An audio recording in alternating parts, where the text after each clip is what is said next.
UAPs, unidentified anomalous phenomena. Are they extraterrestrial, interdimensional, time travelers in origin, or are they simply a result of top-secret military black projects, false flag alien invasion psyop, drones, or other human-made aircraft? Join UFO historian Don Ecker, MUFON State Director for New York Chris DePerno, retired veteran pilot Commander Cobra, and well-esteemed host and researcher Martin Willis as they discuss the latest news and topics regarding UAPs with a no-holds-barred approach on UAP Crossfire.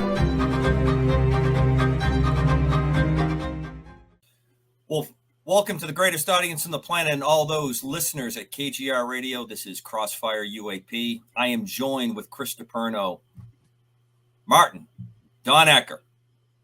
We are the Crossfire team. Interesting grouping, no doubt. And hopefully you enjoyed our first installment of the show. We try to rotate who has the con. I lost the toss. I drew the short stick. And I apologize to all the folks here. Things are happening in the background at the time of this recording. And we do hope to put this show as a live show in the not too distant future. But because of various world events and because of various things that are going on around each one of our individual lives, aside from what we do with Crossfire UAP and KGRA and the various shows, we have the opportunity from time to time to get together. I am pressed against some travel that's coming up for the next couple of weeks.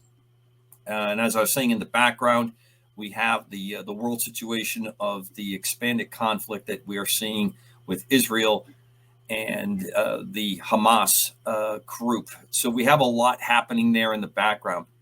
Offline, talking with Martin and some interesting things that came up. And I'm going to jump to that as the opening today because I want to kind of get it out of the way because the show is not about world current events. We know that.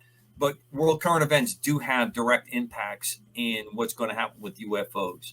One of the things that I'm always watching this, and I have noted that during the Russian-Ukrainian conflict, I haven't seen many reports that have covered this, but we seem to have an increase, a uptick in UFO reporting around military conflicts. There is what you will get from periphery viewers to what is happening on that, as well as, especially in this day and age, individual people that are involved, soldiers and civilians that are involved in conflict will make reports. And that's because many people now have the ability to make almost instant recordings, video recordings of what they see going on. Iraq and Afghanistan are no exception.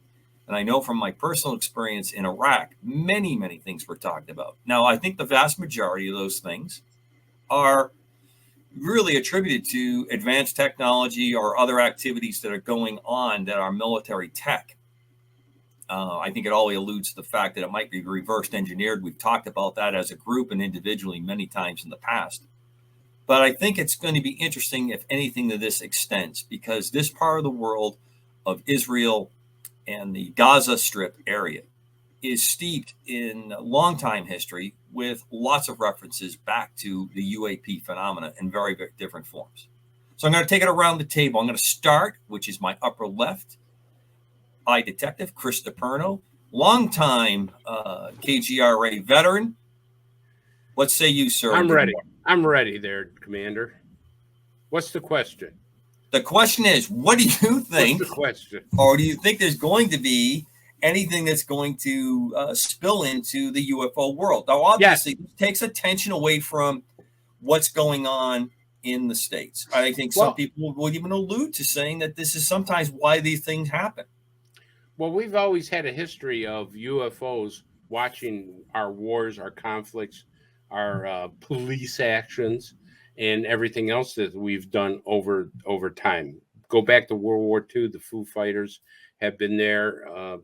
We've seen them now following our battle groups in peacetime or when they get sent to different areas of the globe. So why should this be any different? I'm waiting for the first ufology reports to come out that sightings have happened over Gaza and stuff, because I think if they are, whether it's our advanced technology doing it to scope it out or UFOs, and I think it's both, they're going to be curious to see how we're going to deal with this conflict. Are we going to wipe ourselves off the face of the map, which I got to tell you, it doesn't look good for us. And or are we going to do something that's absolutely complete opposite and try to find a better solution? I will tell you that after 1,000 people have been murdered, butchered, and everything else, there's going to be huge conflict. And I think they're interested to see how we handle these conflicts. And that's it. There's a lot of really cool things you touch upon in that. Martin Willis of Martin Willis UFO podcast, excuse me, sir. Another KGR veteran, longtime leader in the process of discovery documentation, especially within the KGRA family. What say you, sir? Well, it's a couple things. I'm going to go way out there a little bit here for first of all, because I think it's kind of relevant in a type of way. I was listening to Jack Wiener's interview with Alejandro Rojas back in 2016 or 17, I think it was, and from the Allagash incident up in Maine, a really well-known case for those who are not familiar with it that are maybe listening. Check it out. A lot of information online. Anyway, he basically talks about in a late encounter with Charles Fultz. Chuck Fultz came up to visit him. He has this encounter, and he talks about, now I know that I'm telling you this is way out there. He talks about having this encounter with a being, and the being is telling him about the galaxy. And this was information we didn't know at the time, that we were a barred galaxy. And that ended up being so. Later on, they found that information out. Anyway, he documented it back then, the whole situation. The bottom line is they said they were from a part of the galaxy, and they showed where in particular, and that they were of a very high intelligence, and their ascension through intelligence came through one thing, and that's, here it goes, unconditional love. I know it's so bizarre, but he said that's how they all ascended, through unconditional love. And I started thinking, I don't think we got that gene, Martin. I don't think we do either, because all we do is fight this conflict. I mean, there's been over 300,000 wars, I think, recorded, I do believe, since the beginning of time. Anyway, that certainly would solve all those problems, but I don't think that's going to ever happen anytime soon. But I do have something to add that I think is very interesting when it comes to conflicts and UFOs. And I've said it a few times on my show, and I don't believe any of you know about it, or a lot of the listeners maybe not. But back in the 1990s, I was getting a life insurance policy for one of my ex-wives. Sorry about that. And I had the real estate, the insurance broker and I got into a conversation. He was hanging out afterwards, and maybe we had a couple of drinks. I don't remember. Had the fire going or whatever, and talking about this and that, and he started talking about being in Vietnam, and then he said, "Yeah, I was in kind of a special situation in Vietnam." And this, I'm not even paying attention to UFOs in the 90s. Keep that in mind. So he said, I was in a special part of the Air Force that researched what was going on with UFOs at the time. And I said, what are you talking about? He said, yeah, when there was napalming and bombing, he said these things would show up, and we were, my job was to investigate. It's all, classified stuff. I can't get into, details. And he says, and by the way, they're very interested in our nukes as well. And I said, this was fascinating to me, even though I wasn't paying attention, as I said, to the topic. So when he was getting ready to leave, I was saying goodbyes and all that. And I said, hey, by the way, what does the government think that they want with us? And then he just looked at me and he says, we're a petri dish. I thought that was really fascinating. I'll never forget that. That's all I've got to say. Well, Two really cool parts to that. I agree with unconditional love. I had when we say that, we use that word. Obviously, many people think of a romantic love. They don't quite grasp the what you're implying with the term. And in deference to Chris, obviously we are slow to evolve to that state. To put it mildly, I don't think we read that chapter, Commander. It really, I mean, it's touched upon in almost all the best and most loved of our sci-fi stories. What is written. Unconditional love. It's usually the thing that causes a successful outcome, and it was brought into many shows. And the petri dish part alludes to me, and I think it really fits with a lot of things that what I consider real UFOologists, real investigators, point to. You have different conflicting groups within possible ET races that have different levels of engagement with us. Some that are going to have almost this, do no harm, do no interference, to others that are going to step in and try to prevent cataclysm. And there's a lot of more than just inconsequential discussion and evidence, in my opinion, that has been discussed over the decades upon decades that supports those kinds of stances. All right. With great patience in the small drum roll, Dark Matters expert Don Ecker, especially known as Decker. Good morning, sir. Thank you so much for joining a little bit early to accommodate Commander Cobra's ridiculous schedule. How are you, sir, and good day? Well, thank you, Commander, and Martin, Chris. As always, it's a great pleasure to be here. I listened to everything you gentlemen have said with a great deal of interest. My take on this has not changed much. For you gentlemen that have read the document that I just recently wrote, will give you a lot of background information on where I come from. First, I believe that the human race, our race, Homo sapiens sapien, have been closely monitored since we've been here. Monitored by who? Well, by those entities that have been here, in my opinion, since the beginning of time. Now, it's rather amusing to me. I remember from my time in Vietnam, a couple of incidents that happened were reported at the time widely in the news. There were, in fact, many UFO incursions during that war. I think that whomever those entities are, they've been watching wars that humans have been waging with each other with a great deal of interest.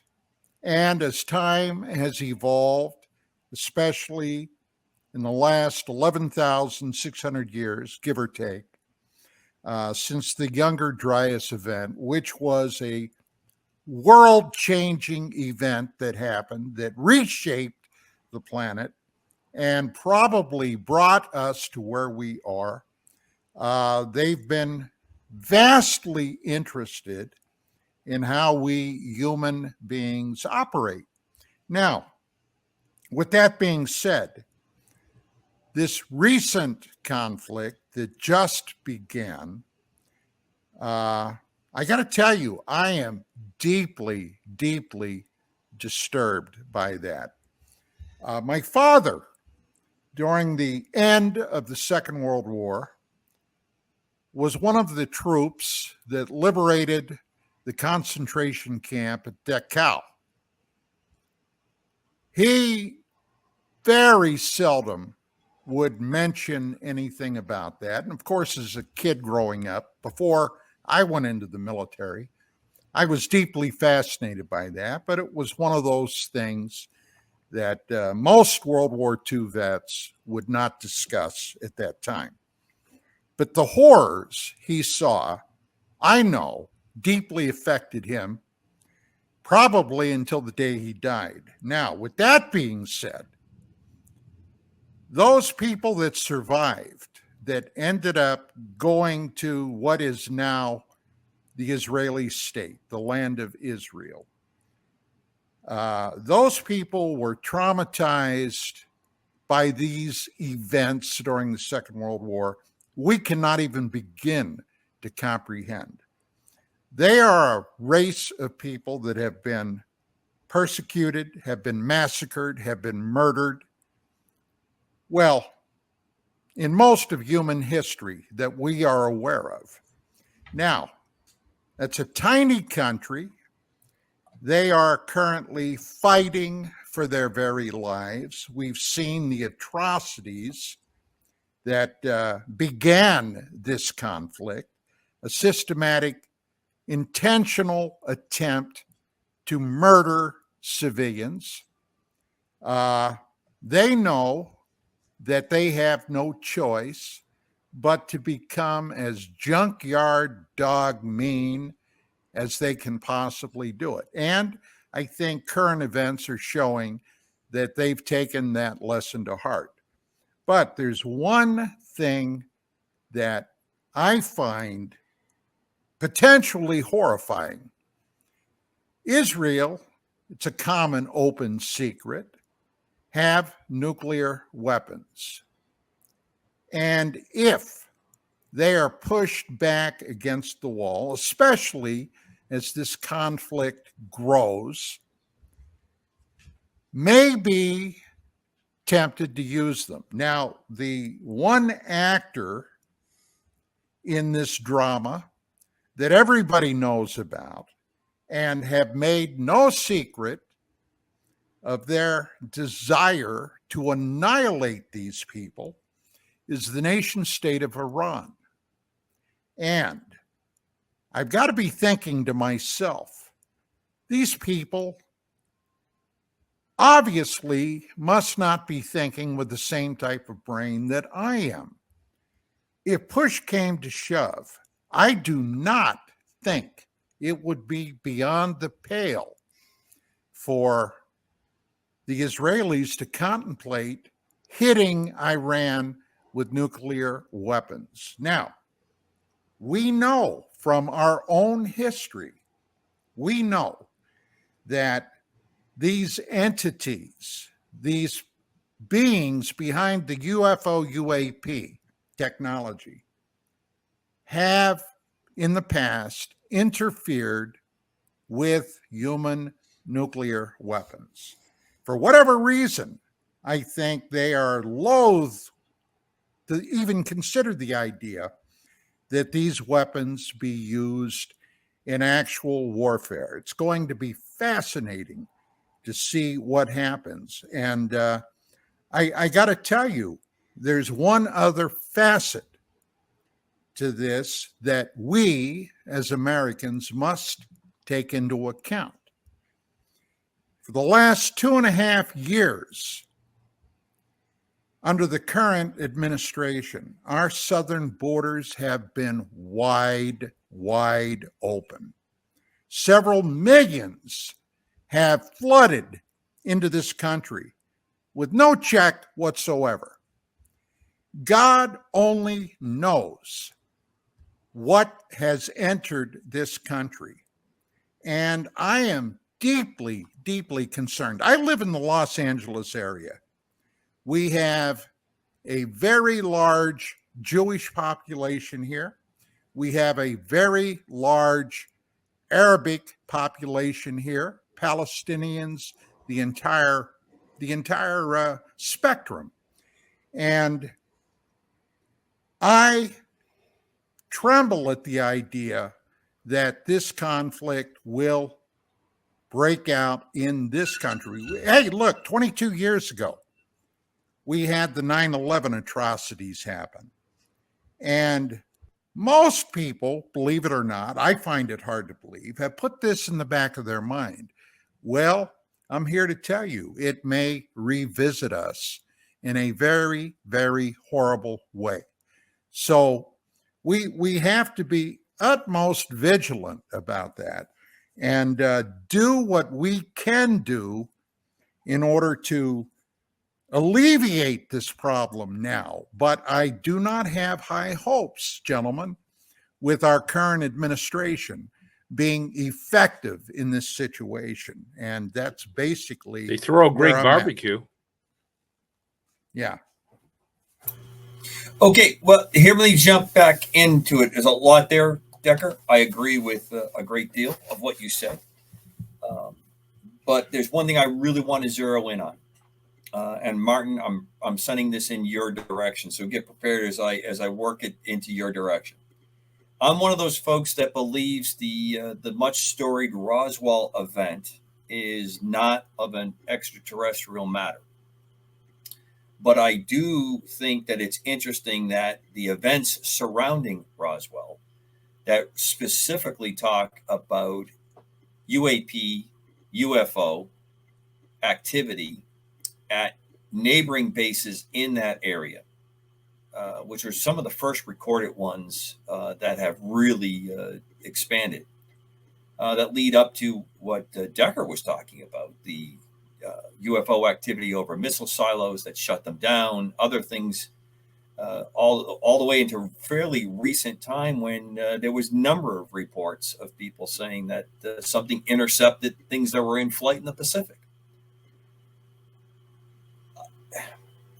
Where, with your recent experience, firsthand, in the in our nation's capital during the hearings for what was going on, two-part question. You've done a lot of recent research on that.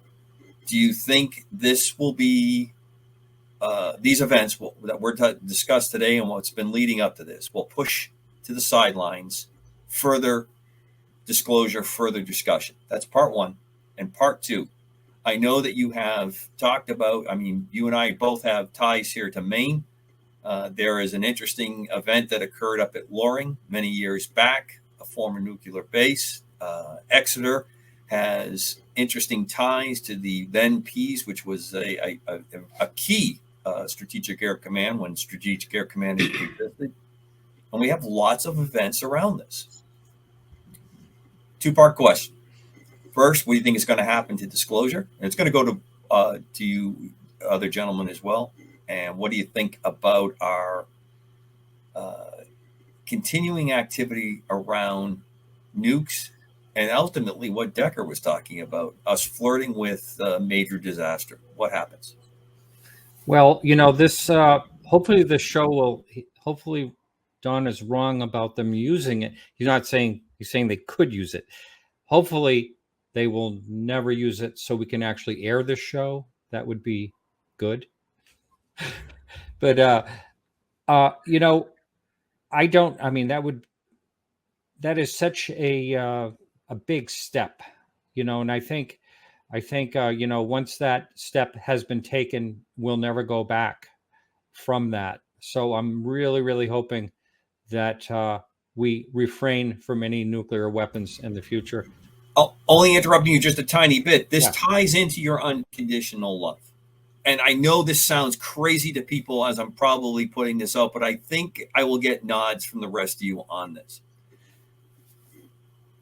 There is no question how horrible this situation is. The same thing with Ukraine. That is going to require very distasteful, very horrible things to happen to ever try to get this into a stable situation. There's just no easy way to put any of that together. People have it, when you say the unconditional love part of it, it's much like the situations that family face when you have to make a very difficult decision on how you're going to fix or stabilize a crisis within a family. And the family of man on this planet, man, we are definitely not in good shape on this. So it's an interesting part that you brought up earlier at the start of the show that I think it's there. I think that there's a strong possibility you'll see it happen. But the specter of what it is, if it happens, is incredibly horrible to me to contemplate what comes next. And you're correct. If we cross that Rubicon, I have no idea how you ever will get any kind of stability back. That's right. And who else will get involved? And, I mean, that's the area they always talk about, either World War III or the end of the world, beginning in. And, I mean, I just hope we don't see that.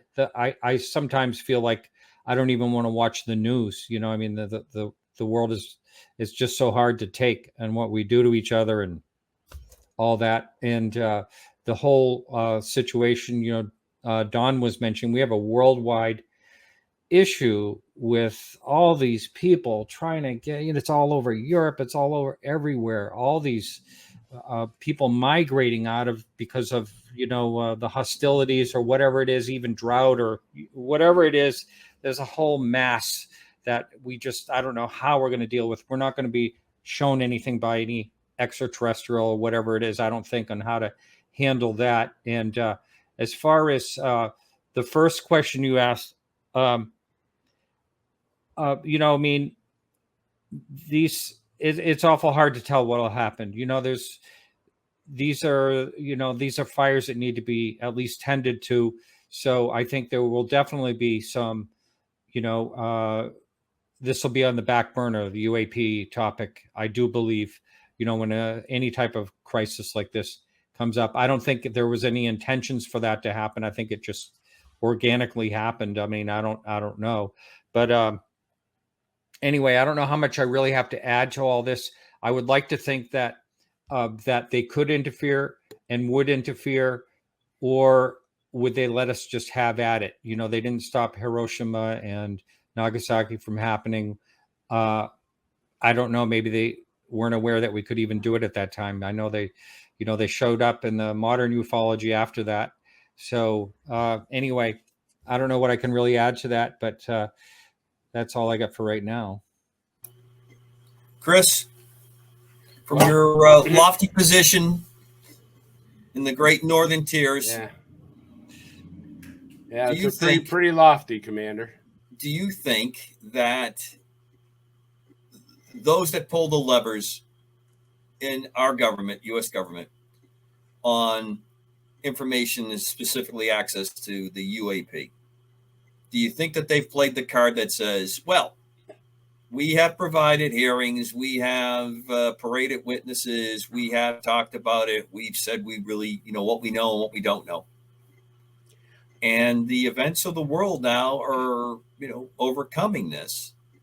And here's why, I'm not trying to be intentionally provocative as I say this, but I've watched key officials over the weekend, while all this is going on, tell me that climate change is still the biggest issue that's pressing. What I would think, what Martin and what Decker were just talking about, the possibility of the nuclear genie getting loose here, that's going to affect the climate. I think that one's kind of got our attention, but we're talking that climate change, and you're saying that totally to disrespect of what that statement provides to me. And just the absolute stupidity that you're talking to the American audience on. I have a feeling that we've played all the cards we're going to play for quite a while about UAPs from a disclosure in the government, because now we're going to say we're overrun with because obviously this situation that we're facing is going to hurt us economically. Chris. First of all, I got to tell you that two things. I will tell you that disclosure, I think, is right down the crapper, because I mean, there's no way that Congress or anybody going to hold hearings about UAPs with the mess the Congress has right now. We got to look at what's going on within our own government first. We don't have a Speaker of the House. We don't have anything. So as far as disclosure goes, I look at it that Congress has got to get their act together and start dealing with the problem that we have in the world. The second thing, that's going to happen real soon. I hope so. I'm not putting any money on that one, but I will tell you that also I believe in what Don Ecker's paper. I read Don Ecker's paper, and I go, I don't think I think there's something more frightening going on. And I think the world events, along with UAP study, is part of it. Now, if you look at Don's paper, and what he's saying is there could be a faction of good and bad extraterrestrials and everything else going on. And if you look at the history of ufology within happening with abductions and everything else, we can pretty much say there's a lot of aliens that are not into us. They could care less if we blew ourselves to smithereens. Now, Martin said something that I think is absolutely right on the money. We're a petri dish. They don't give a rat's ass about us, because if they really did, and saying to us, look, you're just an experiment, and we're looking at you, and you don't have that love gene that Martin said. And there's nothing that I can disagree with what Martin said, as far as, yeah, we don't have that unconditional love. We're not bred that way. The human race is bred to have conflict and war. We've been taught that from these people are good, that people are bad. We don't get along with them, so we destroy them. And we haven't really had a really good reception for a number of people that have popped up over the years that have had the unconditional love thing as a message. Yeah, I think we kind of destroyed really done real well by that. And I can think of 4 or 5 names historically represented. So, yep. So here's the other frightening thing. How many abductees have said, I have now, after my abduction, I've had dreams of nuclear war. I've had dreams of nuclear war, devastation, the planet being devastated by fire and everything else of nuclear war. And I'm telling you, there's people that want to push that button. There are people say, we need to wipe these people out off the face of the earth. We need to, they're holding signs up saying, gas all the Jews. Down in New York City, they're holding signs saying, gas all the Jews. Now, if I was an alien, put yourself in an alien spot, and I saw that, I'd be locking the doors to the spaceship saying, these people are crazy. We are not a planet ready. We're too primitive. We are not a planet ready for disclosure. We are not a planet ready to have these people come down, because the first thing we would do, just like in that movie, The Earth Stood Still, the first thing we're going to do is shoot one of them. We want to put one over our mantle on the fireplace, saying, hey, I got an alien up here. Take a look at this. Hell, we're shooting at each other right now, thinking that some people were aliens. What's the first thing they did? They thought their neighbor was an alien. They went out with a shotgun and tried to shoot him. So I agree that there's bad aliens, there's good aliens, there's a conflict going on in the universe. And I think the whole universe has conflicts all over. That's my well said, sir. A lot there. Mr. Decker, I'm going to turn to you. Your paper we've alluded to. I'm sure many people, when they see the show, are going to want to know about the paper. So I hope that publication, how it becomes available, will be revealed, if not during our show, at some time in the near future. I found it excellent. I'm going to end up reading it a number of times. I've read other works that you have sent me in the past. I really enjoy your writing style. The good, bad alien, when I say good or bad, I'm not assigning it to them as races. I'm assigning it to their affinity to the Homo sapiens of our planet, I think is an interesting part. I also think it plays very well if you look into storied science fiction writers who were more into the philosophy end of it, that much of what occurs or has gone on in this good, bad fits into the religious tenets that you find in the Christian Judeo Bible, in the Islamic texts, where they talk about these interventions. One of the things that we're dealing with, and I'm interested in your thoughts, you mentioned the nation state of Iran. They believe, at least publicly what they're saying, if properly provoked, these events will bring upon the cataclysm of the return of God in the last days to basically, in their case, justify their position and their religious beliefs. what do you think?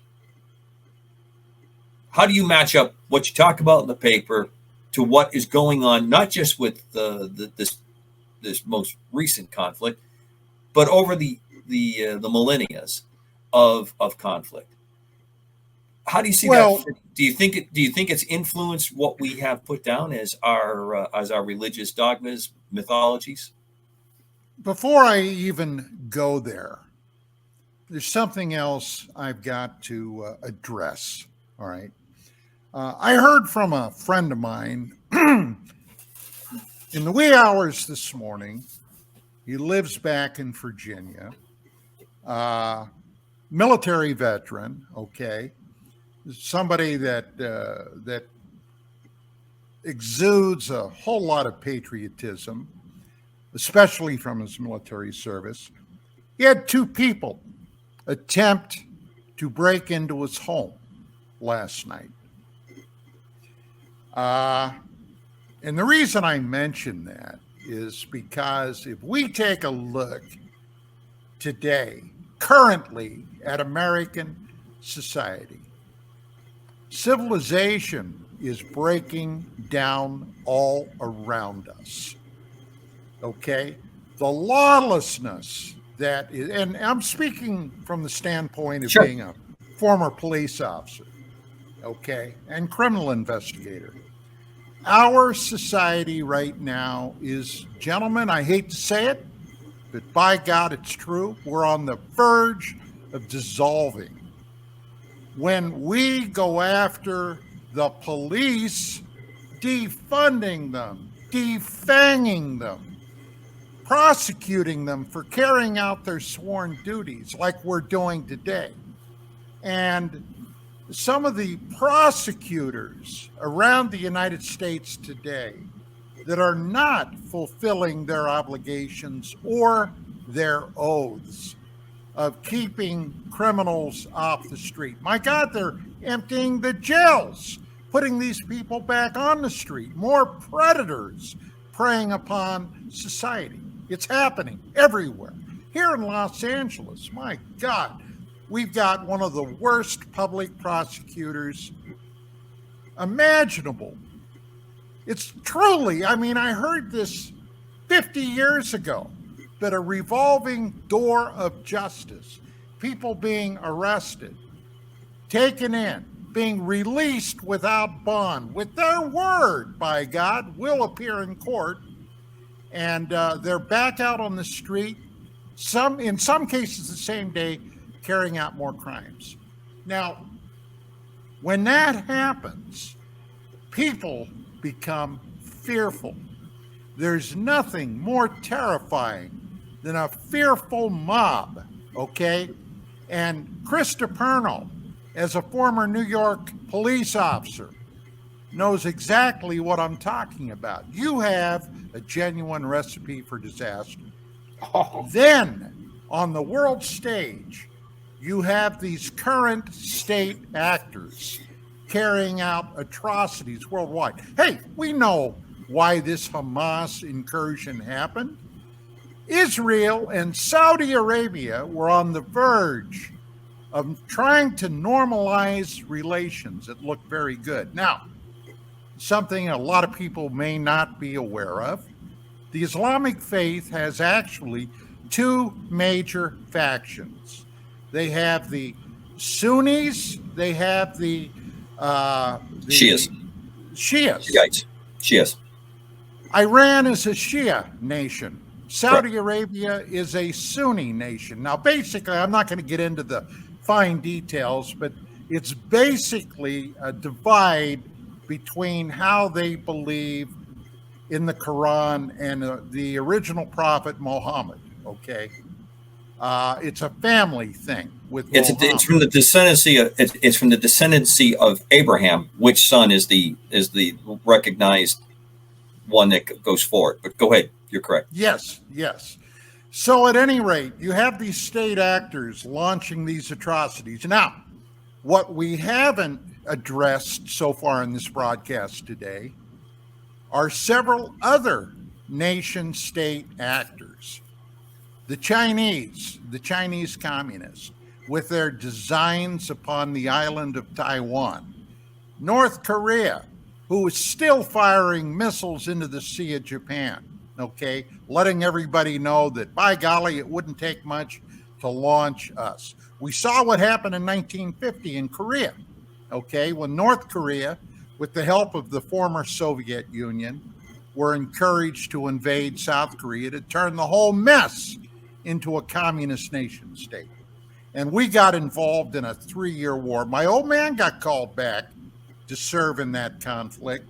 And I got to say, my mother was not too happy about that. So, with all of this percolating, okay, the final unknown card, the Joker, if you will, all right, are the UFO, UAP, for the want of a better term, aliens.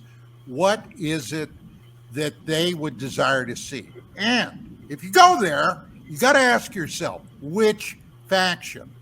Because it's my belief, okay, in my research for, well, over 35 years, that there is more than one faction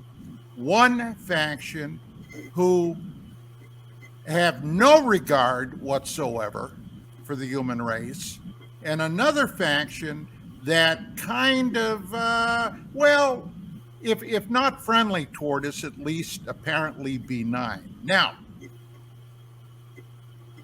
if push comes to shove, all right, and somebody gets antsy with their nukes, and it's not, absolutely not unforeseeable that this could happen.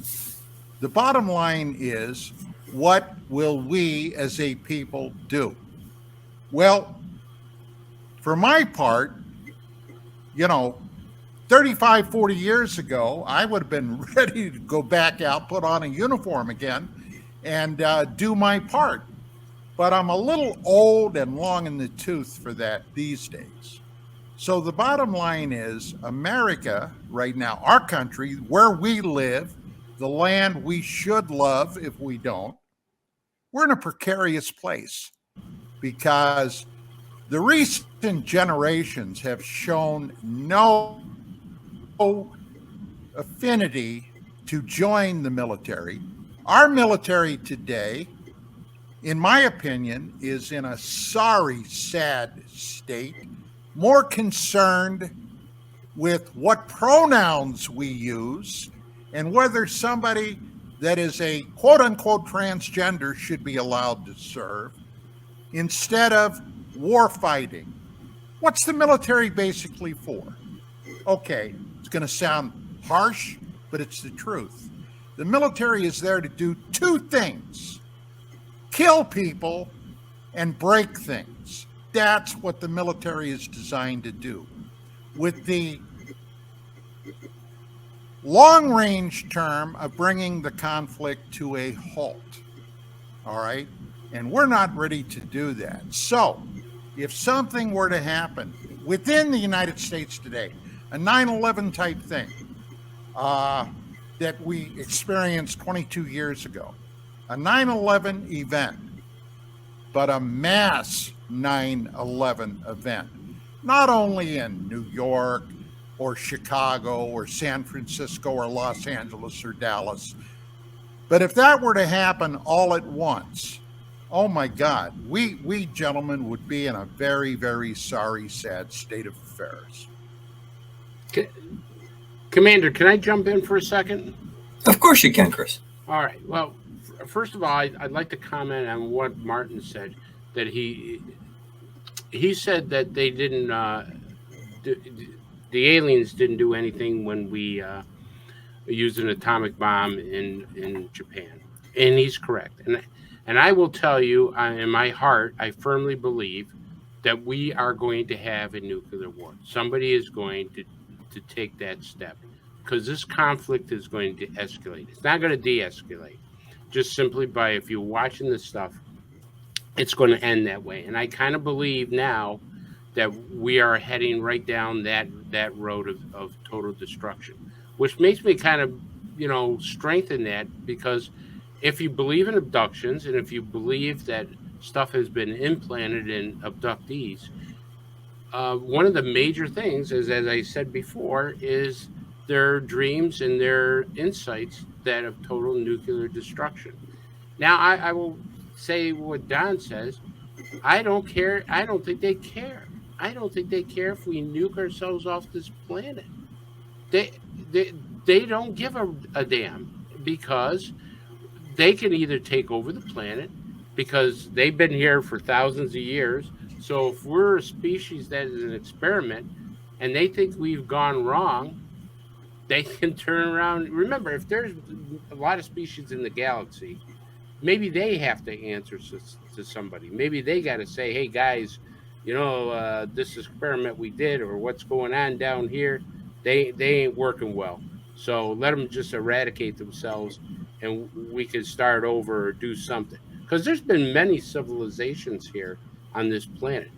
I mean, if you look at it, and if we believe the theories that we're being taught or preach, as Don said, there's probably been several civilizations here. And have they eradicated themselves? Have they destroyed themselves? Just like we're on the verge of doing. And once we turn that key, there's no stopping it. There's no going back. And they I don't think they want to be involved with the turmoil that we're going to cause here very shortly. Very well said. Well, gentlemen, we're at the hard break. Let's throw to the break, and when we come back, I'm going to pick it up with Martin. I have a kind of a looping question for him on what we've been talking up to this point. This is Crossfire UAP on KGR Radio, and I am the this week's sort of kind of host, Commander Cobra. Be right back. Welcome back to Crossfire UAP. Commander Cobra here, this week's leading host of my esteemed colleagues, Chris DePerno, Martin Willis, Don Ecker. All are veterans of the KGRA pantheon of great hosts, and it's a privilege for me to be sitting with them once again for this show. Now, you'll hear at the end of this probably a little bit of a discussion why I'm calling it Crossfire UAP, where officially the banner is going to be UAP Crossfire. And I'm going to let Martin handle that towards the end of the show and give me the correction on air. But here's where I want to start off with Mr. Martin Willis. Give me your take, because you've been deep dive on this for a long time. Do we have, or is the situation kind of aligning with, we have benevolent extraterrestrial races that may be visiting us. We have malevolent, where there's many names that have been applied over the years. Are they active players in what we're seeing going on in the world, or are they patiently waiting for the outcome or hopeful? And what I'm saying is, something that Don brought up is that we're seeing a derision of our worldwide of cultural kinds of norms. It seems to be happening. And there isn't really a part of the world that it's not occurring at. Mass migration, legal or illegal, however you want to view that, is not the issue that I want to drive at, but there is a factor that's going on because people desire a certain level of security or comfort or whatever it is. It's a fairly normal human desire to make your situation better. You see what I consider fairly oppressive governments around the world that are doing things with a populace now many decades. This isn't just something that's been going on for a short time, that are driving populations into very difficult situations. Are we headed for the event? Are these things, these major events that we're talking about today, is this leading to the mass reveal? Will we find this out? Or is it just everyone is, for lack of a better way to viewing from orbit, how placing the bets, how it all shakes out? That's your, yeah.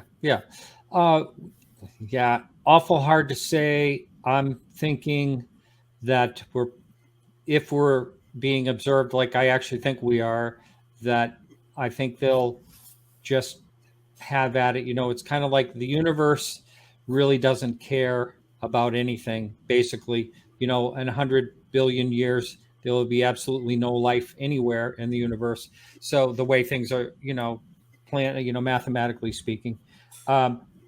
What I'm getting at is, I think what Don said, I agree with that. I don't really think they care, but maybe there is part of them that do care.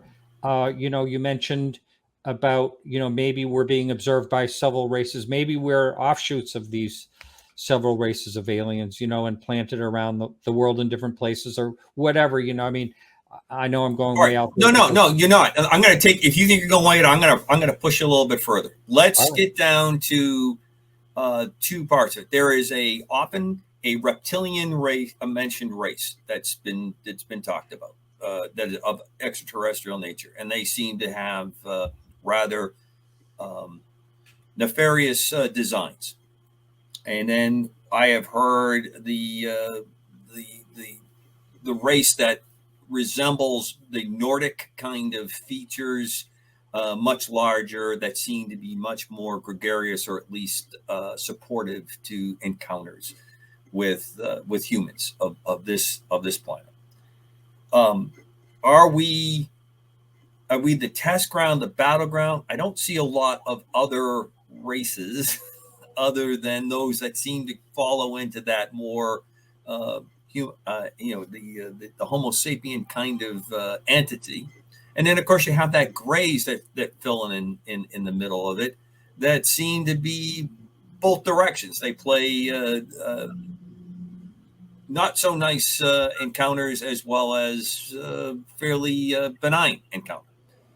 So if we are some kind of a descendant, are we actually seeing something that is a greater conflict? Is this something that is greater than what it happens on our planet? Do you think that that's what's occurring? All fascinating. I mean, I don't know, what our influences are to be the way we are, and how we're actually judged and looked upon. It's and then, I come up with this question, and that is, if life is abundant everywhere, and why are we even being looked at? I mean, if there's life everywhere out there, then why are we special in any type of way? And we always tend to think of these things. This is the problem I think we have, as we're sitting around here and everybody's contemplating this topic. Who does? We always think in human terms, human ways. We're egocentric. Yeah, and I know I mentioned this last time we were on the show, but I do think that. So it's awful hard for us to really understand, what the big picture is, if there is even a big picture. And there could be, but things could be laid out that we didn't even know about in front of us, and all some type of weird type of plan, or it could just be random chaos that means nothing. And so I tend to think it's probably more of the random chaos, but I don't know. I don't know. I think it's better if someone else took the question. Well, no, it's not a quiz. Martin, yeah, it's not a quiz. Yeah. And since the one that laughed the loudest, he's going to be the one that's going to get to handle it. We'll deflect it over to him. But I think you have a good insight to it, right? I mean, there's a lot of uncertainty. We, even in the absolute worst of situations, our egos tend to ride pretty high. We ultimately are going to always see it as, how does it affect me? And then the next circle out of, your significant others. And then, as that extends further out to your friends, and then your community, whatever. I think, I can't think of his last name.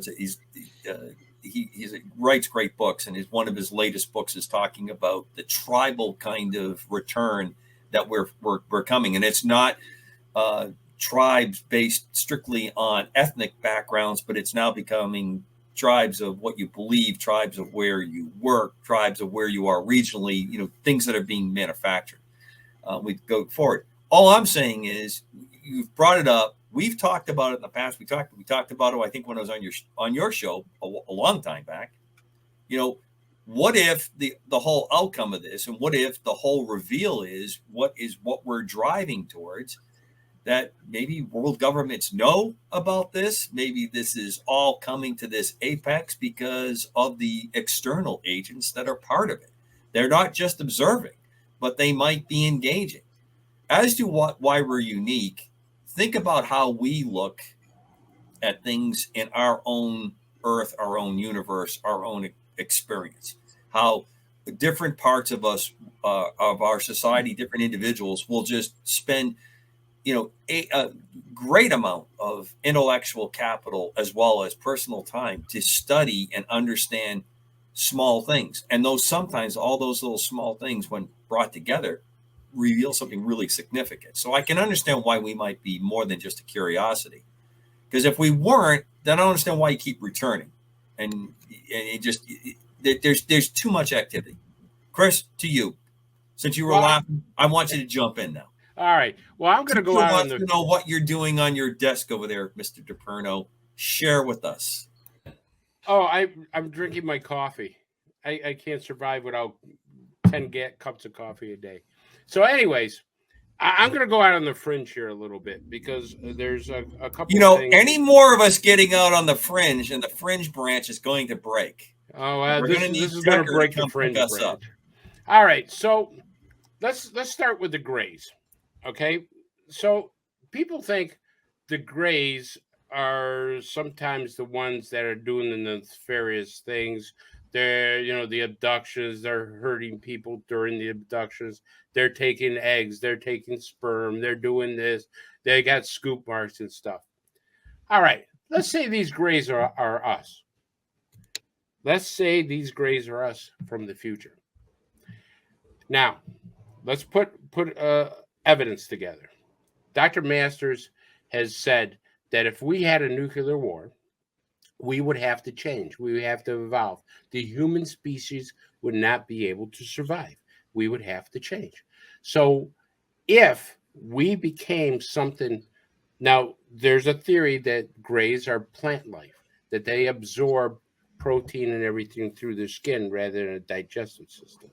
So if we evolved to be like grays, similar to grays or what we are, and we had to come back in time, because that's what Dr. Masters believes, that these are time travelers, and they're coming back to either recolonize the human race, to make it not plant life or not gray, and that's why hybrids could be made. Now, there's a theory. Well, when Chris gets done, I've got to address the question of the so-called grays, because I have some very, very interesting thoughts on them, Chris. Well, Don, I told you I was going to break the fringe branch, so I know that I'll be challenged on this theory, and that's okay. I don't have the answers on this, but these are theories that people have put out there. So what I'm saying is that if we were in trouble in the future and we were able to do time travel, which there's a theory that it can be done, and we came back to make hybrids, we came back to take samples and things in order to recolonize us or to make us what we are, that would kind of make sense. If we said, hey, we really screwed up this planet, we really screwed us up, we killed a lot of us, we destroyed the DNA of humanity, there's a way we can come back and do this. Now, do they make hybrids to be able to take a nuclear blast, to be able to survive in such a type of thing? I don't know. But anyways, that's my theory. Go ahead, Don. Chew me up. No, nothing like that. Nothing like that. But, the grays have always been a conundrum wrapped up in an enigma. And let's take a look at the reports of what these little guys supposedly are. Apparently, they're totally asexual. Okay, they show no signs of sexuality. Their mouths have been described as being very, very small, no apparent teeth, things like that, and they're very robotic.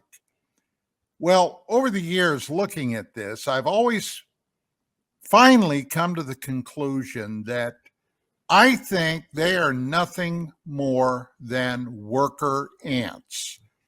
They are some type of creation that were created to perform specific tasks.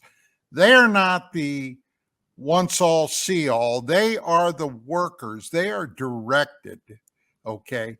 Now, a very interesting little anecdote about this. If you go back and you look at the Travis Walton account of what allegedly happened to him, okay, he was out with a woodcutting crew. They were trying to fulfill a contract. They encountered what appeared to be a UFO. Walton charged toward the UFO. He was allegedly struck by a beam of some type, knocked to the ground, apparently either comatose or dead. His buddies got terrified. They took off. They came back. He was gone. So was the UFO that they sighted. It was gone too. Now, Walton later said that he was brought back inside the craft. Now, whether he might have been inadvertently killed and was revived or just knocked unconscious, it's not clear. But when he woke up, he saw a bunch of these small gray critters around him. He became terrified, grabbed something off of a table next to him, and began swinging at these creatures. They became, according to his account, terrified, ran out, and then a couple of Nordic type entities entered. Well, that blows my theory about the Nordics being on our side. They entered, and they had him put this weapon down, this club or whatever it was he had grabbed, and led him out of the room. Well, okay. Now, if any of that is true, what would logic tell you? And I've thought about this a long time, and I've come to the conclusion that they are basically automatons, directed or programmed automatons. They are not an entity unto themselves. Okay. And I don't disagree with that, Dan, but why are they doing what they're doing? Why is there a hybridization race being built? Why are they taking samples? Well, that's assuming there is. Now, that's what Dr. Dave Jacobs has been maintaining for decades, okay? But it's not, certainly it's not impossible. Maybe it is. Maybe there is a blending of our DNA with other creatures. There are many people today that have been studying this for many, many years that believe that we, Homo sapiens sapiens, are a blending of early proto-human and ET DNA. There's no way to tell, but there is one thing to take a look at that is certainly telling.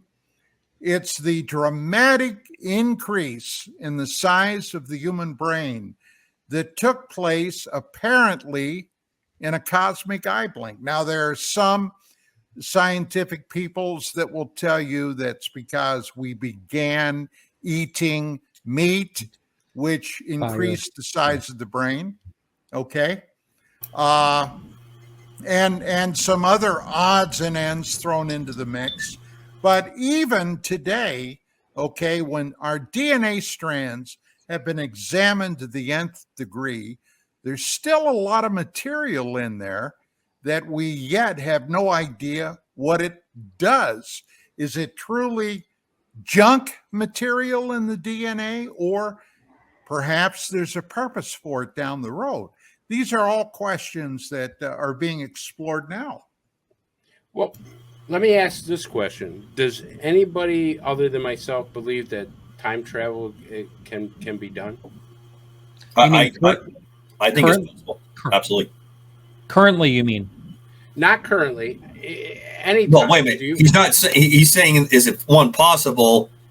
Maybe some other people doing it. I don't think it's probably within our realm of capability. Not now. Not yet, but I think it's definitely possible. So, I'm gonna go out on a limb and say yeah, and I think it could even be possible now. Right. So if we're all in agreement that we're on a road of destruction, and let's say that we do destroy us in a large form, wouldn't it make sense? Either would ET help, just like Don was saying, with this, to try to recolonize us by taking samples, because they're taking samples. We know this. We've talked to hundreds and hundreds of abductees, and they've taken eggs and they've taken sperm, and if they developed a race, to replace us or whatever, some kind of colonization is going on, whether it's now or in the future. Why would you take all this? If we're a petri dish and we're losing in that petri dish, why would you want to take samples of stuff and save it? I think there's a chance that ETs are probably saying they screw themselves this time. Maybe we can replenish the earth with these petries. Maybe with a bit of a hybridization, we can get rid of kind of that tribal mentality, possibly. I don't know. If it's awful hard to say. Interesting. Okay, so without putting anybody on the spot here, I tend to be one person that believes a universal force known as God in our culture that does have influence or design over the universe. I have no I agree with that. mind about that. I look back at different parts of our recorded history, especially in our mythology, and this is not to be the least bit disrespectful to any religious belief or practice. But a lot of the activities that go on in the best-selling book, otherwise known as the Bible, tend to have a lot of features to me that fit a lot of our discussions. Corrections, assistance, help, outright engagement to destroy evil, especially for those that wrote the version of that said book. Sorry is evil. I'm not uncomfortable to bring this up or an explanation, but are extraterrestrials are they the agent of this recording that we have in various texts, religious and non-religious, that have been around for a long time? Martin, Do you mind if I grab that real quick? Oh, Yeah, no, go ahead. let's You start, John. Sure. Okay.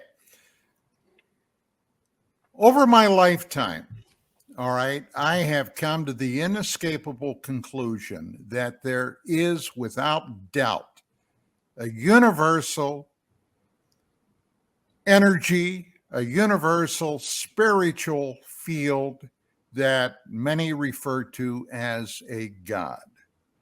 Now, that being said, there's a big difference between that energy that permeates the universe and religion. Religion is and always has been, regardless of how you cut it, you slice it, you dice it, one thing. And that one thing is a control mechanism by those in charge with the herds of peoples around. Yep. Organized religion has caused more death on this planet No than argument. anything else. Absolutely. Okay. But All we gotta do- religion is not God. Religion is a man-made, in this case, talking about our little blue sphere, is a man-made construct. So it is flawed. And I think if there's one thing all of us would agree with not a lot of effort, we are flawed creatures, which is what's recorded in the good book. Well, yeah, absolutely. And all we have to do, look, I came from an area back on the East Coast where it had a plethora of small, independent Christian churches. Okay. And some of the stuff that was being espoused, for example, I can remember a guy I knew in high school. And one day we were between classes and there was a movie out. I can't for the life of me now remember what it was, but it was a big thing at the time. And I asked this guy, have you seen this movie? No. Can you describe the movie? Oh, hell, it could have been anything. It could have been Debbie Does Dallas. And, Yeah, I would think most religions would say Debbie Does Dallas not on the list to watch. Well, Yeah, it wasn't Debbie. It wasn't Debbie Does Dallas. It was when I was a teenager. That was the 70s, okay? But no, this was in the 60s. Well, anyway, regardless. And I said, well, are you going to go see it? No. Why? You know what goes on in movie theaters? Yeah, they play a movie. No, they turn the lights out. Yeah, and? Yeah, well, at any rate, the bottom line was he had been taught in his church that in movie theaters, people do nefarious things, probably of a sexual nature. Oh, you're saying sort of Book of Genesis stuff. Yeah. After that reptile came by and passed out the apples. Exactly. Gotcha. Exactly. Okay. Exactly. Martin, we were able to decode this. That's awesome. Yeah. Guilty as charged, though. That's the point. Playing cards is evil. Hell, in the Pentagon, there is a group known collectively as the Collins Elite that believe the entire UFO UAP thing is a demonic deception from the bowels of hell. Yeah. Okay. Now, and we should leave it entirely alone. Not even look at it. Don't address it. Nothing.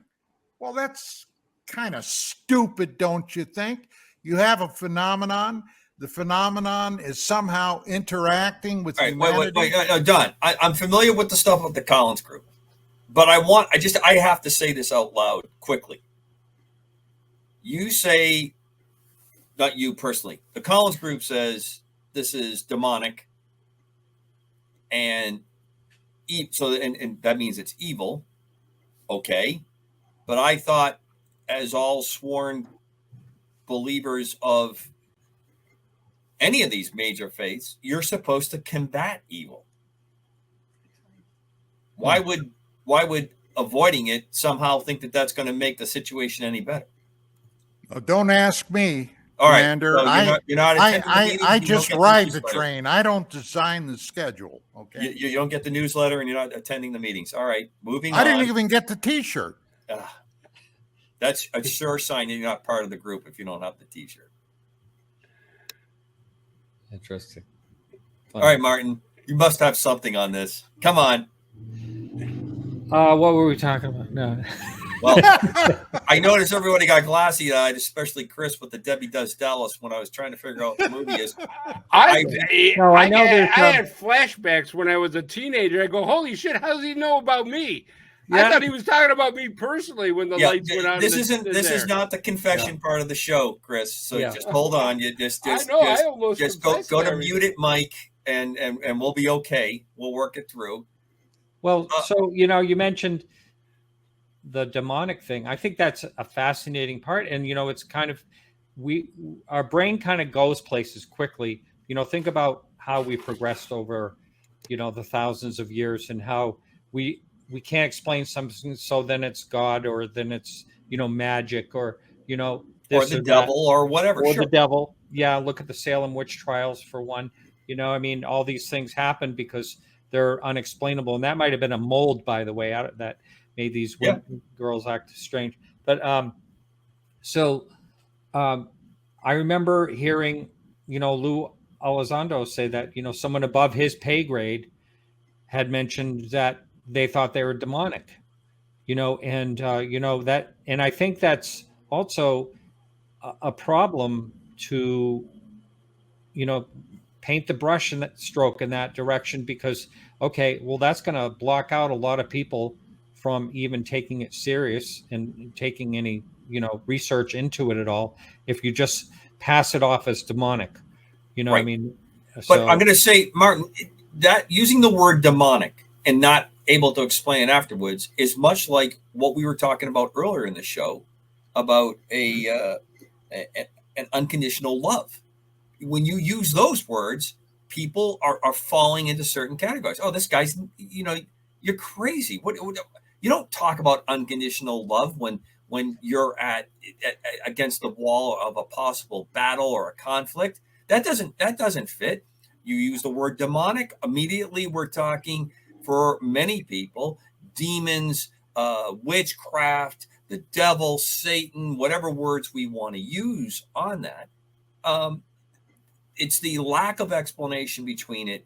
It's the changing of language that goes on, that is endless as part of any society. I don't care what era, what generation.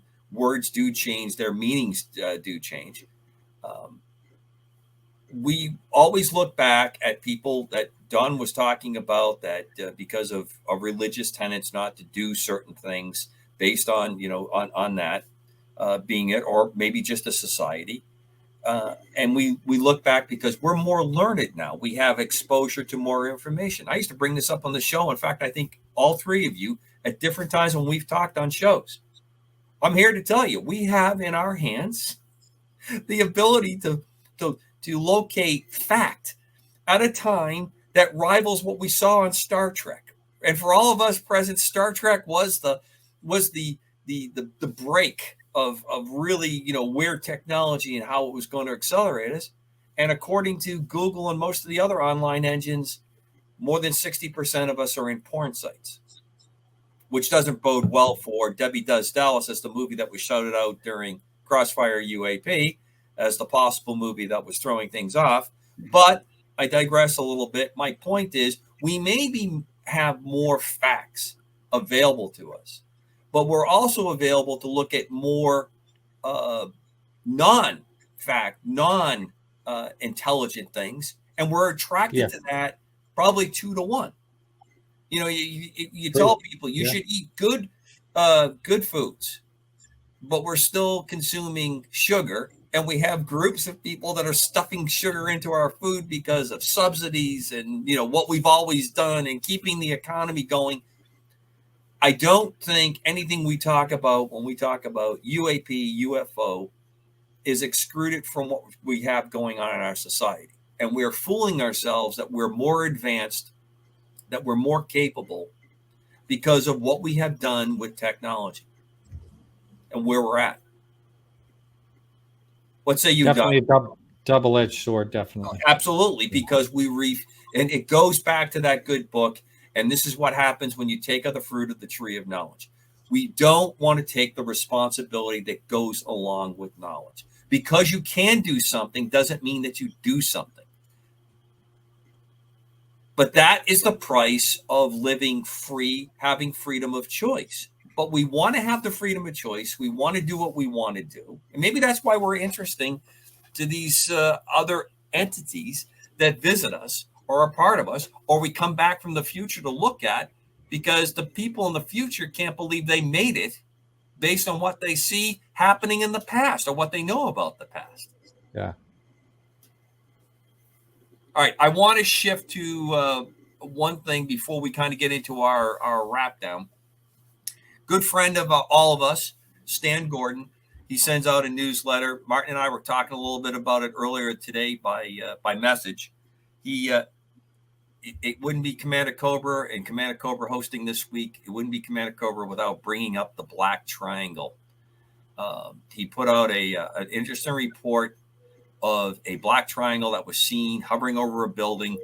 I always have available my little model. I don't know how well it shows up. This is the model that one of the other hosts on KGRA made as part of a series of models that he made. I am convinced that the black triangle phenomena is man-made, our technology. I think that we are working in drives and systems that make me believe that reverse engineering or breakouts from technologies that were maybe touched upon towards the end of World War II have been facilitated. I think this is how it explains the tic-tac, although it doesn't follow that classic shape. And I wanted to ask thoughts on where is the group on reverse engineering, just pure breakthroughs, maybe some of the other activities that have gone on. Obviously, World War II, the term Foo Fighter, Chris brought it up earlier in the show. These are all events that seem to occur or have occurred or have a lot of basis in military conflicts, wars, military technology, and the things that we're confronting as a group of people. Chris, you look really composed and intellectual there with the hands folded. Now, of course, I brought attention to it, so he's. Well, I will tell you, I agree with you that triangles, I believe we have triangles that are man-made, that I believe that these triangles are such that we've developed. Now, what I was told by a retired state director for MUFON, and he was a lieutenant colonel for the Army, and he was in charge of the Army's Future Weapons Lab. And he says, Chris, he says, these triangles, we make them. But here's the difference. We have reverse engineered extraterrestrial triangles. I go, well, how do you know which is which? He says, you look at the triangle, and the ones that have the lights at the tips, at the three tips, are theirs. Ours have the lights at the bottom. And I was kind of stunned because first of all, why would you make up something like that? And second of all, that kind of, makes sense in some ways. He says those are the anti-gravity propulsion systems that light up those lights that they're there. We have developed them where they're underneath the triangle, and the extraterrestrials have them at the tips of the triangle. So this is a guy who extremely credible. I mean, he, like I said, he was in charge of the Army's Future Weapons Lab. He says they were playing with plasma back in the 80s. So I truly believe that you're right, Commander, that we do have reverse engineered, that these triangles, some of them are ours, and we've developed them from probably crashed triangles. As Bob Lazar says, there was a triangle down at S4. Now, before I end this, I just want to say something about this demonology thing and stuff. I have never heard of the Collins Group. I did hear Lou Alessandro say that there was a group of people who believe that this all is demonic in the Pentagon, and Don just enlightened me what that group was called, the Collins Group and stuff. But I also remember back in the late 80s, early 90s, there were military officers who said they were part of a satanic group, that there was satanic group within the military also. And I wonder if that has some bearing on why they think that some of this may be demonic. Because Kathleen Martin has always said, and when she talks about abductions and stuff, she's always said that if you evoke the name of Jesus, that they disappear. Not all the time, but at times they have disappeared. So I just wanted to throw that out there. Well, I don't think the satanic activities is very far off the mark. I think when the military is nothing more than a microcosm of whatever your society or culture is. I think that there's a lot of variance between what is just foolishness to true belief and and devotion to Satan. I mean, I think that that's all there. What you're alluding to and what this is coming to, and I want to get Martin and Don on the triangles, but since you brought this into play, I want to throw it into our discussion stream. Then this kind of leads me back to something that I always talk with Paul Eno, and I hear Paul is doing better. He's got some real challenges going on the medical side of it. He thanks the mass of people that have been supportive to him and his family, and our prayers and our continued support, please. One of the greats of our midst, for sure. But Paul spent a lot of time in his early life as a future priest before he decided not to follow that. And when he was very young in the acolyte world, was spending a lot of time with exorcists. And Paul helped me formulate, and I've discussed with him, how there seems to be a lot of intersection with what goes on in what we would say paranormal or almost demonic kind of activities. Stan would be the first one to talk to you about how Bigfoot and other cryptids seem to show up when you have a UFO event. We have all these things that seem to intersect around it. We're talking about key parts of our military, and there is what many of us would term of good and bad, light and darkness, that is involved in the formation of that. What's your feeling of how all of these things intersect? That you have we've touched upon it from the start of the Today Show, the good and the bad, coming from different parts and entities. And on what I think what Don put out about what the grays represent makes a lot of sense. It fits in a lot of areas on reports of what's gone forward. Martin, you got your hand up. Can you make that question more of a nutshell? Do you think a lot of the phenomena that we talk about, obviously we're focused on the UAP because of what has gone on recently, but we always seem to delve into, I call it the unified field, that none of this is disconnected, that all of this has connective tissue or connections. Don was talking earlier about the DNA. Is that coding that's in our DNA, whatever triggered that event a few millennia back, that separated us, that we started to seek protein from different sources than just plant material, which also then led us into a competitive type of lifestyle where we found it easier sometimes to kill competitors than try to live cooperatively. And that seems to be how we've brought ourselves to the point we find ourselves today.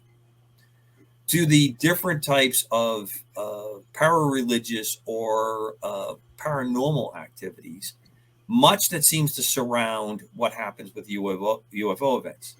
Do you feel that there's a strong unified field interconnectivity to all these events, and that you tend to focus on one? I remember talking to certain UFO people that if you brought up anything that could happen paranormal, their hand would be up. Not talking about that. It reminds me much of the science faculty at a university. The chemists are making fun of the physicists. The physicists are making fun of, people that are over in geology, and vice versa, all the way around in the circle. And yet everything that they study is connected based on atomic structures, chemical interactions, physical forces that go on. But they refuse to see that connection. Obviously, I tend to think it's connected. So that's the nutshell. Do you think it's connected? What are your thoughts on it? Can I get a nutshell of the nutshell? No. You want the meat of the nut? Is that what it is? No. I think I do think there's a connection. Everything is like vibration. Everything is when you look at quantum physics and string theory and all that, it gets so like mind-boggling and things don't make any sense. And that's where I think I don't think any of this really makes any sense. And it's just like we're just here anyway. You know, when you look, you know, like at the hard surface of your table, and to realize that most of it is just empty space. You know, if you go down to the, you know, deep levels of it. So I do think, though, that everything is somehow connected. I think that, you know, the old saying about for every action, there's a reaction. I think that it's all, you know, through whatever it is.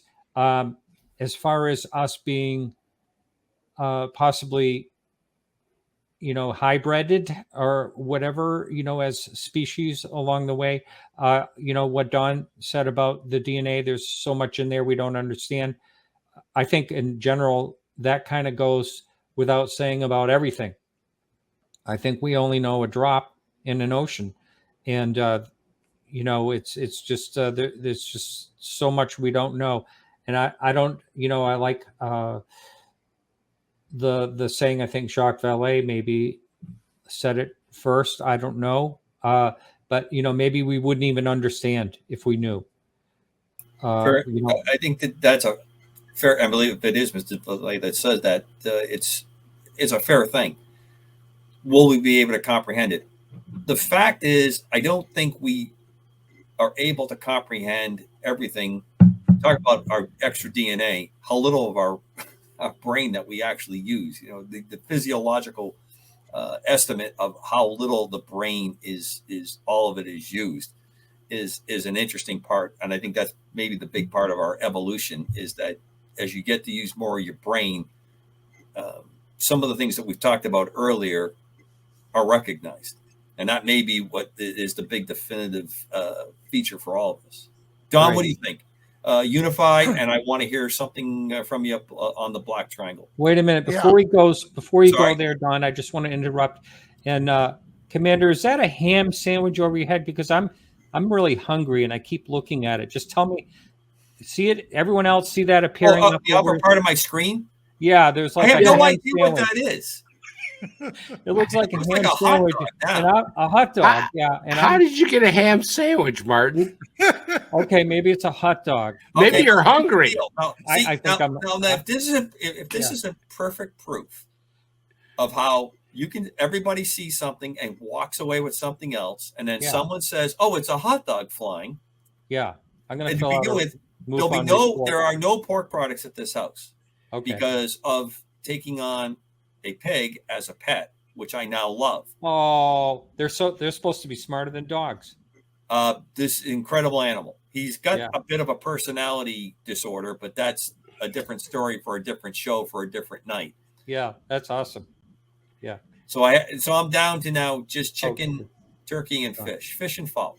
So you're not grilling any now it's my time. It's my turn, right? Yes. Okay, because I got a hell of a lot. Number one, we've got to go back to my early entree into this field. Initially, I was convinced the whole phenomenon was strictly nuts and bolts. But over the years, my thinking has evolved quite a bit on that. And I then took into consideration the possibility of an interdimensional entree into this reality by some of these beings. And finally, there's a third possibility I have not discounted, and that is the remnants of an early human Earth civilization that had the technology to leave the planet during a planetary disaster and then ultimately return. So that's where my thinking is as far as what the UFO UAP could be. Now, with that being said, we were talking about the Collins elite. We were talking about negative influences, or as they term, demonic. I go back to the very early days of the 1950s. And during that period of time, this nation and the Soviet Union were doing a lot of above ground atomic testing, setting off nukes willy-nilly, okay, in the pursuit of a finer, better way to kill your fellow human beings. Now, during that period of time, in the UFO field, back in those days, we called them flying saucers or flying discs, there was an anomaly that developed here in the United States called the contactee movement. And almost en masse, those people all claim to have had contact with the Space Brothers that were warning us against the use of nuclear weapons. And as a matter of fact, it got to such a point that even the FBI became very interested in this, thinking it may have been a communist plot, okay, to cause the United States to abandon its research into nuclear weapons. Well, what happens when you set off a nuke? You got a hell of a big bang, and it's believed that it may even reverberate through the dimensional barrier, okay? This may have been one of the reasons that there was such a strong resistance to the idea of nuclear weapons. Do I think that's conceivable? Absolutely. My God, the Russians set off a 50 megaton bomb in the early 60s, the largest nuclear device ever, and it was detonated above ground. Who knows what kind of havoc that caused, not only here on Earth, but also throughout interdimensional space and the cosmos at large. Now, with that being said, we're talking about triangles. Okay. Do you guys recall back in the very early 90s, around 91, 92, above the capital of NATO in Brussels, there was an incursion of UFOs, triangular craft, that appeared above the skies of Brussels, and it caused all kinds of havoc at the time. It made worldwide news. We sent jets up to intercept this thing, and it left them with ease, but it was flying around. I think, okay, it was the visitors' attempt to let us know they were there, they were alive, they were well, they were keeping an eye on things. Now, you talk about reverse engineering. We got to go back to the Thomas Wilson Eric Davis document memo, when Admiral Wilson, who at the time was the head of the DIA, got pulled into the UFO question and told certain people, among them Edgar Mitchell, that he would try to investigate this. And he ended up contacting an aviation corporation out here on the West Coast that allegedly had recovered UFO UAP technology that they were experimenting on. They wouldn't talk to him on the phone. He flew out to the coast. They took him to a secure vault. He asked them his questions. They pulled out their bigot list. They checked. His name was not there. And they told him, sorry, we can't tell you anything, which enraged him. He went back to the Pentagon, prepared to raise holy hell. But the bottom line was, somebody pulled him aside and warned him, look, Admiral, you don't want to do this. You're putting your pension, possibly a future star that you would receive when you're retired, at risk. Best if you just shut your mouth, which he ultimately did. Now, if in fact, and I believe there is, and I think all you gentlemen believe there is, if there is a genuine, true UFO UAP secret, it is a core secret that is enveloped by a special access program that specifies under federal statute that you cannot even acknowledge that you know that there's a core secret or an SAP surrounding it. So the bottom line is mum is the word. So yeah, do I think that we have basically reverse engineered some of this technology and we're currently using it? Yeah, I think we are. As a matter of fact, I talked to a physicist friend of mine who believes it's entirely conceivable that we have even taken this technology into the solar system.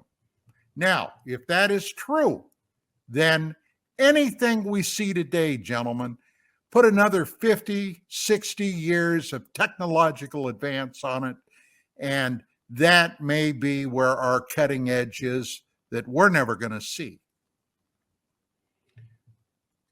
Chris? Well, I just want to say that I think Don hit a good point that a lot of the stuff that we're seeing is our stuff. And I think why the government pushes a lot of the UFO stuff is, I'm not saying there's not UFOs, but I'm saying that a lot of technology is out there that we're trying to hide and use disinformation. And I just got this letter from a friend of mine who was able to get this, and this is amazing. I want to show how the government and people in the government kind of twist things. Now, everybody knows Werner von Braun. We know that he was the head of the rocket thing. And one of the things that a good former Nazi too, by the way. Good former Nazi. And what he usually had said at one time, that when he says we were developing advanced technology, he had said that they had help. Now, when he got here, he started denying any of that. He didn't believe in UFOs. And one of the things he did send was a letter to a UFO thing. And let me read this to you. This is on stationery from U.S. Army Ordnance Missile Command, the Army Ballistic Missile Agency in Alabama. And it's sent to a Mr. Hayden Hughes, Associate Director of the Interplanetary Intelligence of Unidentified Flying Objects. Dear Mr. Hughes, this is an acknowledged receipt of your letter of August 10th, in which you asked for my personal thoughts regarding the question of unidentified flying objects. From the meager information I have concerning stories of so-called flying saucers, I would conclude that the stories concerning them are hypocritical. Any statements regarding the existence of inexplainable aerial phenomena are, in my opinion, purely in a realm of fantasy and should be thoroughly discounted inasmuch as there is no evidence to support such contentions. Other than venturing that, in my opinion, I could only add that I have never seen any such phenomenon and cannot believe in their existence until I do. I thank you for your letter. Signed, Werner von Braun, Director, Development Operations Division. Now that's a change from what he first started alluding to. And then when he's working for the U.S. government, he's now sending out letters like this. So going back to what Don was talking about disclosure, I don't think we're going to see it. I think this is all farce to lead us down a certain path. What that path is, I don't know. But that was an amazing letter that I just got. Well, it alludes to me an interesting thing that brought up, and all three of you have spoke to it. So let's just say that the good doctor got the in brief. He's on the losing side. Some pretty horrendous activities were connected with him. You know, how directly he was involved, I don't know. So I won't speculate. He was a Nazi. He was a bad person, but we used him. Not only a Nazi, he was an SS colonel. Right. He's a bad person, but we as Americans, we used him.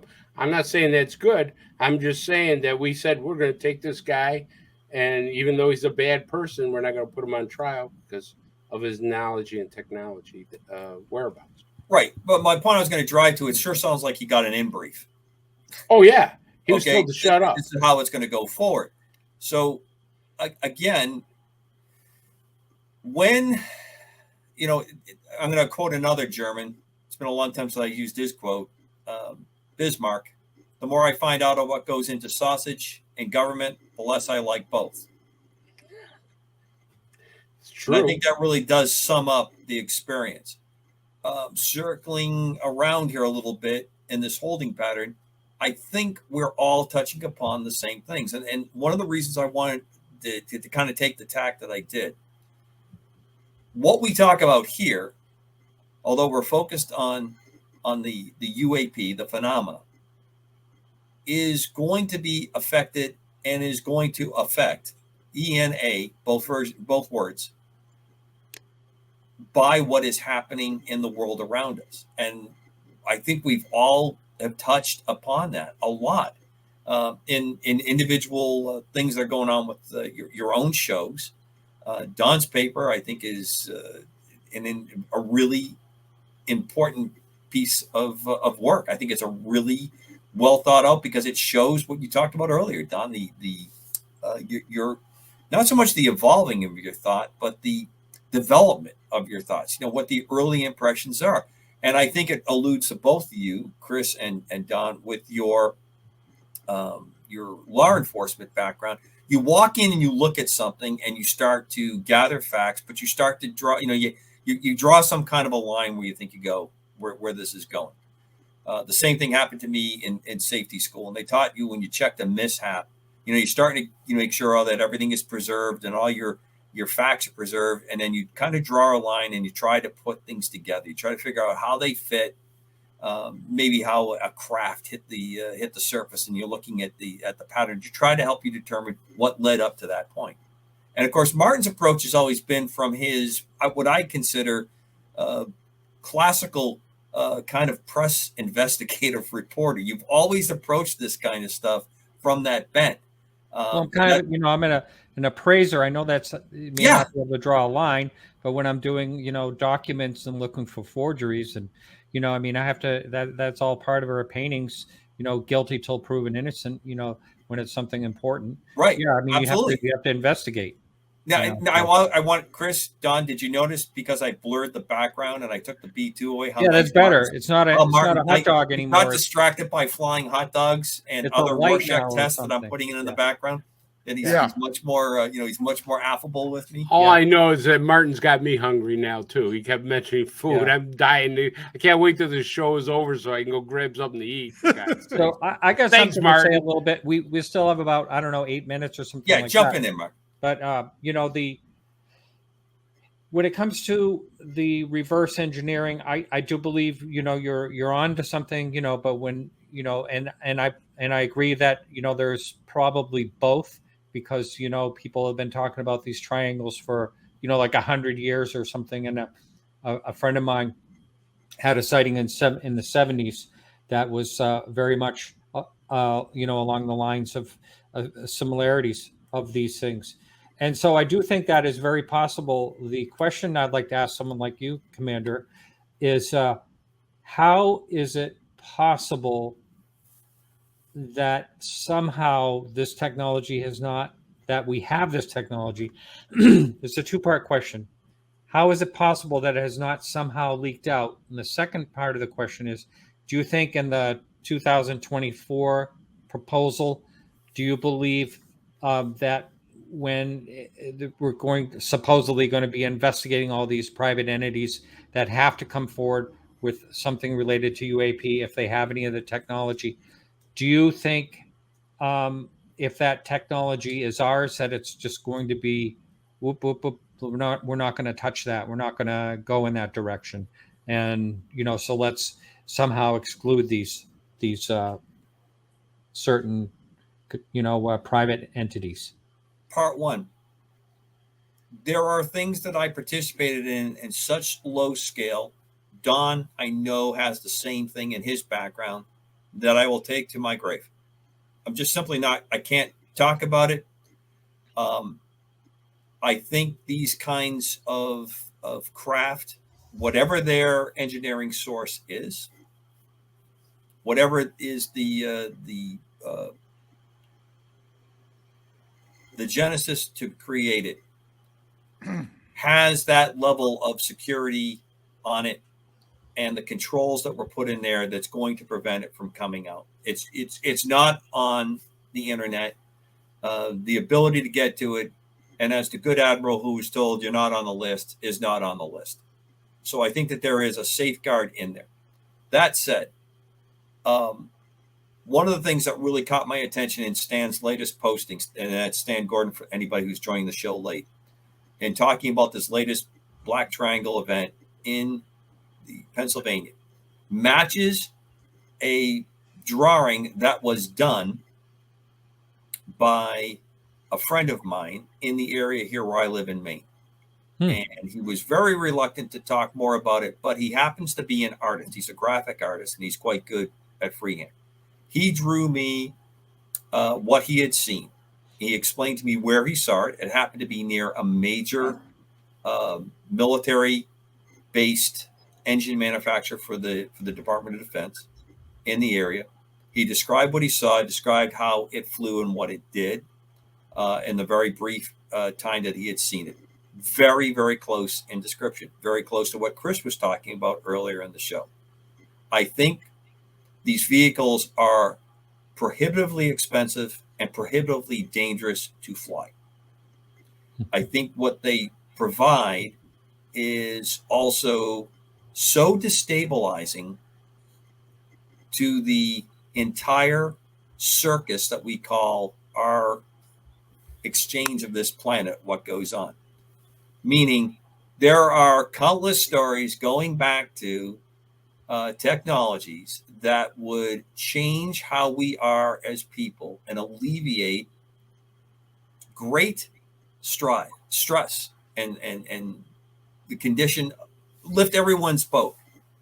But there are, if the solution, what's the old one that was always talked about? People that made cars that ran on water, and they have been laughed out of any kind of real discussion. Even though you'll see those troubling little movies that will show up and they'll show you kinds of stuff that it has gone forward, because that loss of control by petrochemicals would just be too upsetting to how money is being made, how it's going forward, where power is at. So Martin, I think the first part of that is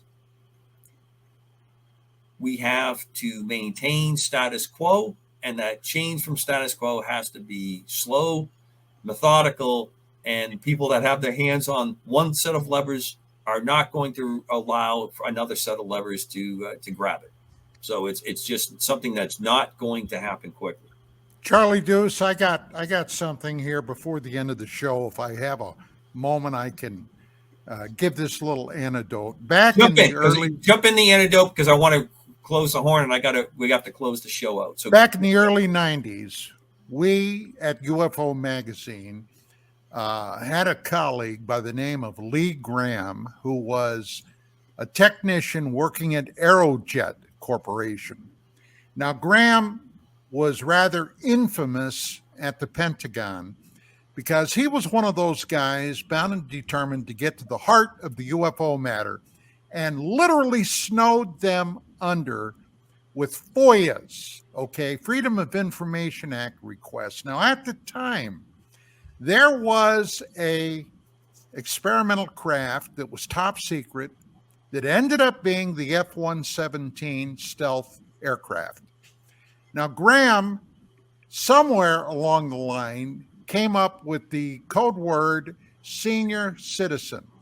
And he had sent a number of FOIAs to the Department of Defense, the Air Force, the Pentagon on this. Well, one day, 3 guys showed up at Aerojet with Lee. They went to his security supervisor, requested that he be brought into a room, and in violation of Aerojet policies, they asked his security man to leave the room. They had a briefcase. They opened it up. They told Graham, who had a secret clearance, not a top secret clearance, to sign some documents, and they would then validate his request about this senior citizen. Well, he signed a document that stated that he was being shown information he was not qualified to see, but they were going to show him anyway. And they exposed the F-117. Now, this was just before the F-117 was acknowledged publicly. Right. Okay. Now, these three guys ended up being one man by the name of General Michael C. Kirby, United States Air Force. The other two were FBI agents. He signed the documents. He was shown this TS&C information, and then they turned around literally, and we reported all of this in UFO Magazine. They turned around and tried to get him fired from Aerojet, to get rid of him, okay, because he saw top secret information he wasn't cleared to see. They played a little game with him. Now, I got to tell you, that's not a long, far stretch from also being able to assassinate somebody if, in fact, they were a quote-unquote threat to national security. My point is, these sons of bitches will play dirty baseball. At the end of the show, Chris, Martin, Don, thank you so much once again for accommodating changes in your times and schedules to accommodate my silly schedule. I am not meeting with any generals, admirals, FBI agents. I'm much further down the totem pole. But remember, down that low part of the totem pole, I'm carrying the weight of all those big heads above me. Also, if you take a quick look at my hat, it is of DDG 116. That is the ship of the Hudner. And on it is a quote, "Above all others." Tom Hudner, Medal of Honor winner, good friend of mine. Before he passed away, he is the subject in the movie Devotion and the great book by Adam Marcos, if you haven't seen it. But I thought, starting out with Martin's comments about unconditional love above all others was a great way to close this show out. He crash landed his plane alongside his flight lead in Korea, which Don had brought up earlier in the show, to try to save his life and get him out of the plane. He was unable to. It's an incredible story about his journey back from that by the Chosun Reservoir. To KGRA and the greatest audience on the planet, this has been Crossfire UAP, which will return to its normal name, UAP Crossfire. UAP Crossfire. Yeah. It'll be UAP Crossfire the next time we return. I think it's supposed to, as you can see in the creative meeting, Commander Cobra lost when he wanted Crossfire UAP. But since you let me host this week and you absolutely shotgunned me into this role this week, you had Crossfire UAP. This will be a collector's item. I mean, I did the podcast UFO because I have the same type of thinking. There you go. I go backwards. Yeah. Gentlemen, it is always a pleasure to see you. Godspeed, God bless. And as I tried to end all my other shows when I was back on the air, Godspeed to all that surpasses all knowledge and understanding. Till the next time, Crossfire UAP or UAP Crossfire, whichever church you go to. Thank you, Commander. Thank you.